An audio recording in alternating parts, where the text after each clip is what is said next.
Welcome to Football with Cheese. This is part 3 of a 4-part series of videos, breaking down 2 divisions in each video, going over what I thought was the best free agent move and maybe the most questionable. And sometimes it's just re-signing your own guys, sometimes it's signing an outside free agent, sometimes it's a trade. So let's get right into it. Make sure you are subscribed if you have not already and turn on the notification bell so you do not miss a video. This one is all about the East. We're going to start with the NFC this time. Let me pull up Philadelphia. All right. Philadelphia Eagles, the defending champions. They lost some free agents, but they knew they would. They're going to try to replenish in the draft. They might trade down a few times. Best move, definitely re-signing Zach Bond. 3 years, $51 million. He's one of the best off-ball linebackers in the NFL. Great in coverage, forces a ton of turnovers, an absolute no-brainer. They have quite a few good and bad moves, in my opinion. Why did they extend Saquon Barkley? 2 years, $41.2 million when they didn't need to. He was under contract for 2 more years. I guess you want to reward your player who's amazing for you, but you didn't need to do it. So why do it? What if his play completely drops off? Then you're stuck with him. So they also traded for Kenyon Green, who can't play, from the Texans. He can't play. So what are you thinking? They signed A.J. Dillon from the Packers. He's a 250-pound back that as soon as he's touched, he's going down. He doesn't break tackles, so I don't know why he would do that. It doesn't matter if he's cheap. There's no reason to have him on your team. They had a bunch of strange moves. Oh, and trading Kenny Pickett, getting something for Kenny Pickett, who's not very good. That's a good move. So there's a little bonus with the Eagles because there's a lot going on with them. Washington, there's a lot going on with them too. Worst move, I'll say this. Javon Kinlaw, 3 years, $45 million. Interior defensive lineman. He is decent at rushing the passer. He's horrible against the run. He cannot get off blocks in the run. You can only use him as a designated pass rusher. So why are you giving him $15 million? There were better defensive tackles available that you could have gotten cheaper. But they had the cap space, so I guess they used it. Good move. They've upgraded their receiving core and their left tackle situation by getting Laramie Tunsil and Deebo Samuel in separate trades. But you also bring them into the locker room, and they're not known for being great locker room guys. Laramie Tunsil is a very good pass-blocking left tackle. He's been traded twice. You don't trade franchise left tackles unless there's something going on. And the rumor from multiple people is that he's not well liked in the locker room, like he's a locker room distraction.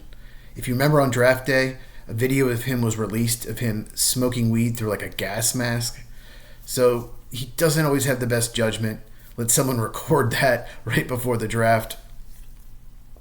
So that's a good move, but it's also a questionable move because Deebo Samuel's had issues too with conditioning and his attitude. So Washington, another good move, re-signing Bobby Wagner, middle linebacker. I know he's 34, but he's a really good player. Great leader in the locker room. Okay, Dallas. What am I going to do with the Cowboys? I will link the Laramie Tunsil trade breakdown in one of these boxes, and I'll link the video where I talk about Cooper Kupp, but also break down the Cowboys and what's going on with their culture. So check those out at the end of this video. Dallas, I'm looking at this list. And there's a lot of questionable moves. Why did you trade for Kenneth Murray, the linebacker? He's not very good. Why did you trade for Kaiir Elam, corner from the Bills? He's not very good. Maybe you can figure it out. I don't know. I do the Javonte Williams signing, 1 year, $3 million. He can be a starting back in the league, in my opinion. I don't think he got a great shot in Denver. So that's a good value add. But Dallas doesn't like to go out and spend big in free agency because they like to focus on the draft, but you haven't drafted recently. So you needed to do more. So that's Dallas. So make sure you check out that video afterward about Dallas if you haven't seen it. Go over a little more about what's going on with them. And the Giants. I like what the Giants have done for the most part.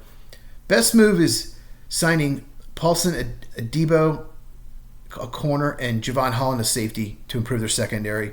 Both are huge upgrades over what they have. So good move. Most questionable move, They re-signed Darius Slayton, 3 years, $36 million. He's been there his whole career. He's a solid receiver, like a good number 3, but $12 million a year for a number 3 receiver, it's a little much for me. So that's the most questionable move for the Giants. Otherwise, I think they've had a really good offseason. AFC East, Buffalo, most questionable move. I'm going to do a similar pick as the Giants. Josh Palmer, 3 years, $36 million. Josh Palmer, I like coming out of Tennessee. He's been banged up. He hasn't missed a ton of games, but he's been banged up most of his career. And he's never quite lived up to expectations. And they gave him 3 years, $36 million. I think that's just too much for him. He's probably their best deep threat, but he's a 4 or 5 guy. He's not like a speed guy. But the Bills, to me, needed more of a number 1 type receiver. I would not have signed Palmer. We'll see if they target a receiver in the draft. They have a bunch of B wide receivers on their team. And we'll see if it works. They have depth there now, but they don't have that go-to guy. And Josh Palmer is just not that. The Chargers were hoping Palmer would become that guy this past year, and he just did not. So that is Buffalo's most questionable move. Easy. Best move, extending Josh Allen, 6 years, $330 million. Yes, that's a lot of money, $62 million a year, but I'm telling you, in a year or two, the top quarterback's going to be asking for $75 million a year. So why not extend him now? So good move. Okay, Miami Dolphins. What are we going to do with you? I don't love their offseason. Best move, maybe signing Tyrell Dodson, 2 years, $8.25 million. Linebacker. That's pretty good value for him. He was better in 2023, but he's a good player. Questionable move, maybe not going after one of the top offensive linemen, because they really need offensive line help. They have for years. But I'm going to say Zach Wilson. 1 year, $6 million. He sucks. He just sucks. He was terrible for the Jets. He was a third-string quarterback, I believe, for Denver this past year. I wouldn't give him the league minimum. He's just not a good quarterback. He cannot process information and make good decisions. His decision-making is terrible. I doubt he's just going to all of a sudden get it. We'll see. Okay, New York Jets. Best move for the Jets. I'm not seeing a lot of moves here that really get me excited. I'll say this about the Jets, okay? They released C.J. Mosley, linebacker, released Aaron Rodgers, quarterback, released Devontae Adams. For cap room, I get it. They were impossible to trade. But you're not better at any of those positions right now. Justin Fields is not an upgrade over Aaron Rodgers. And you need a receiver now with Devontae gone. And C.J. Mosley need another linebacker besides Jamie and Sherwood. Keeping him, okay, maybe that's a good move. They paid him $15 million a year, though, for an off-ball linebacker with one good season. So, another questionable move, they signed Josh Myers, the center. It's a small contract, but he's terrible. He cannot run block. He cannot deal with stunts. He does not react well quickly to anything. Teams were throwing all kinds of blitzes, everything at him late last year, and it really hurt Jordan Love because he was the Packers center last year. So signing him at all on your team is just not a good move. Jets really need to nail the draft. They need to trade down. They have a lot of holes on the roster. And last but not least, we have New England, who made a ton of moves. Most questionable, for me, it's easy. Harold Landry, edge rusher from Tennessee, 3 years, $43.5 million. He is an okay player. He's never really been a great edge rusher. He had a few decent seasons in Tennessee early in his career. Hasn't been good for a while. I know he's got the connection with Mike Vrabel, the head coach of New England. He used to coach the Titans. But that's a lot of money for a guy who's just league average, in my opinion. You can find a pass rusher in the mid-rounds as good as Harold Landry. Maybe he brings leadership. I'm not sure. Best move, they have a few moves I like. I don't love giving Milton Williams $26 million a year, but he really upgrades their interior pass rush. He had a heck of a year. He had 2 sacks in the Super Bowl.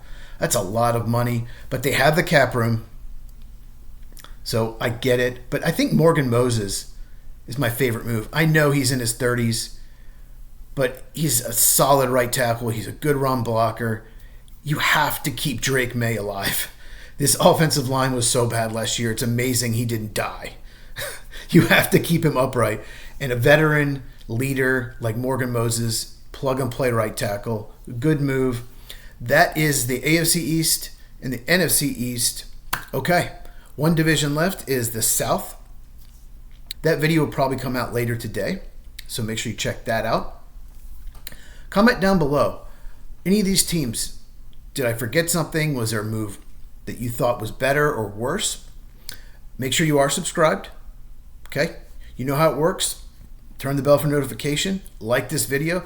Likes help, comments help. We're trying to grow the channel, so share this with anyone that loves football. And I'll see you in the next one.